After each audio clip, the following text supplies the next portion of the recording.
Na aula de hoje, vamos falar sobre a obra dos Delitos e das Penas de Cesare Beccaria.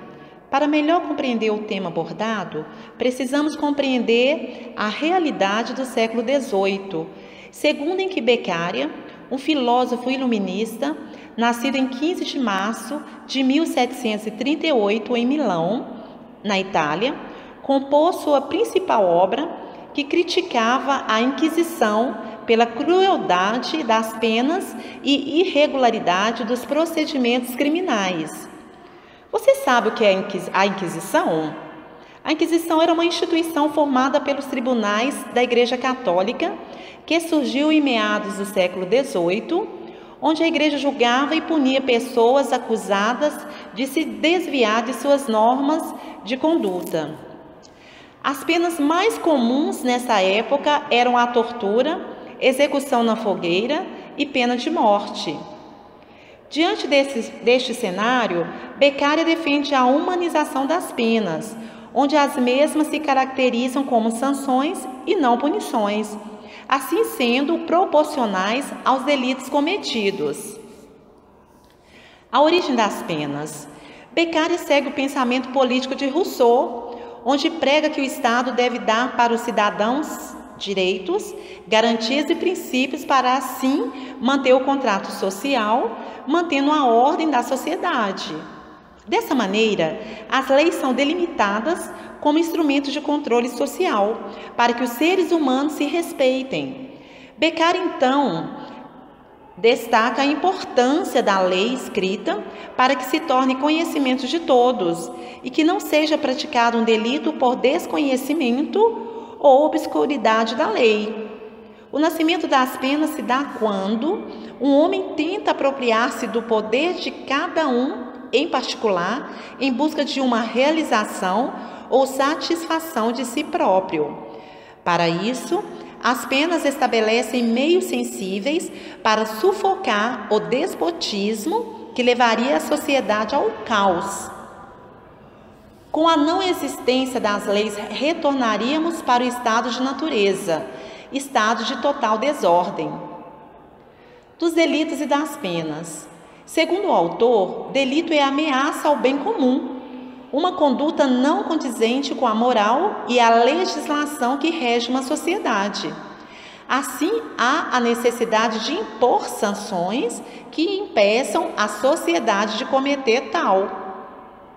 Para Beccaria, aplicar a mesma pena a delitos diferentes provocaria uma contradição de difícil reparação. Em outras palavras, trata-se da intangibilidade da dignidade humana. Beccaria conclui que é melhor prevenir um delito do que remediá-lo, ou seja, o método mais seguro, mas ao mesmo tempo árduo, de tornar os homens menos propensos a praticar delitos é aperfeiçoar a educação. E para prevenir os crimes, enfatiza o autor, basta que fazeis leis simples e claras. Não se trata de ampliar o leque de proibições que o direito nos impõe, pois a que ficaria o homem reduzido se houvesse necessidade de proibir-lhe tudo o que pudesse lhe ser ocasião de praticar o mal? Destacamos a importância do pensamento de Beccaria para o ordenamento jurídico brasileiro.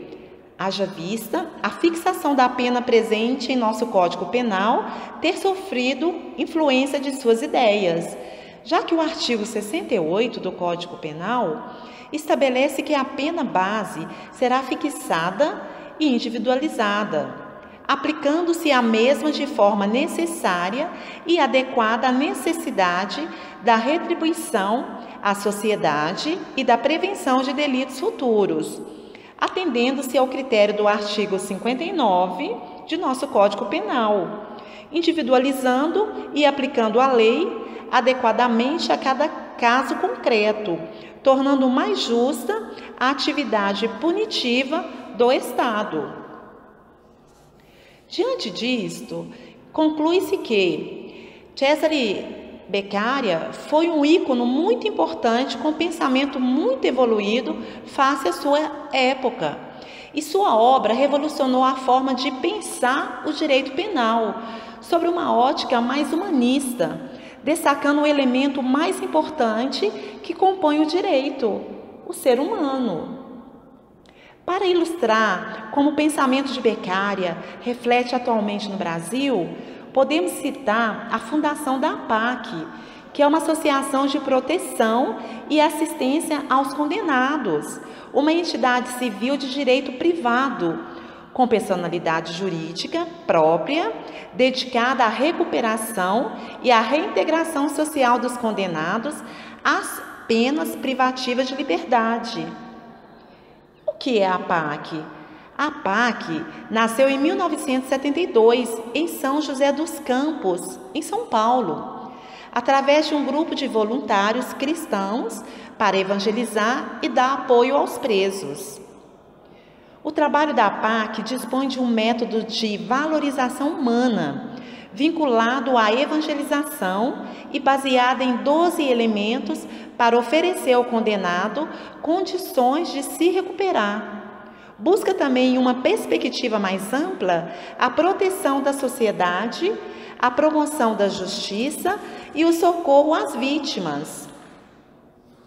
A principal diferença entre a APAC e o sistema prisional comum é que, no primeiro caso, os próprios presos, que são os recuperandos, são corresponsáveis pela sua recuperação e têm assistência espiritual, médica, psicológica e jurídica prestadas pelas comunidades.